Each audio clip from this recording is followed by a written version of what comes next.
Welcome to Daily Lenten Reflections for Tuesday of the 5th week of Lent. Today we shall reflect on the theme Recognizing Jesus. Today in the Gospel passage, Jesus continued his interaction with the Pharisees by telling them that he would be going away. Here, Jesus foretells his passion and crucifixion and the impending death. Jesus must have disturbed them when he told them that he would die in their sin. How would you react if someone told you that?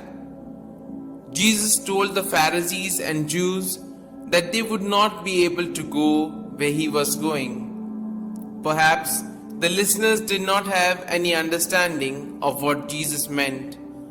They might have taken his words literally, and so it did not make any sense for them.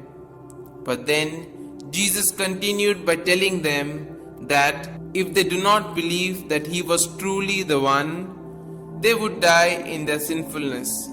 Humanly speaking, they must have been puzzled and surprised by what Jesus said to them, because after all, they were the righteous and holy ones. They ruled and ran the temple and performed the religious rituals.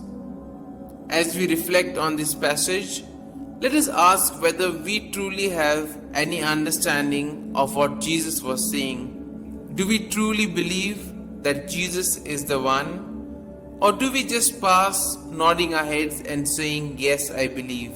The Jews thought that perhaps Jesus was going to commit suicide, but no.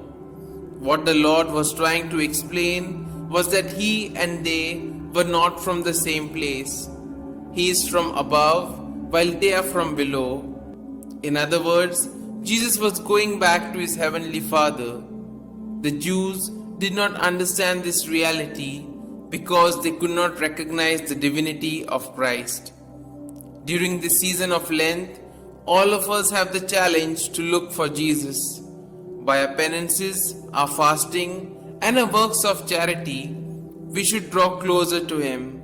Lent is a wonderful opportunity to search for Jesus through our prayer, daily mass, and reading God's word. Jesus wants us to be close to him with every part of our being during this holy season.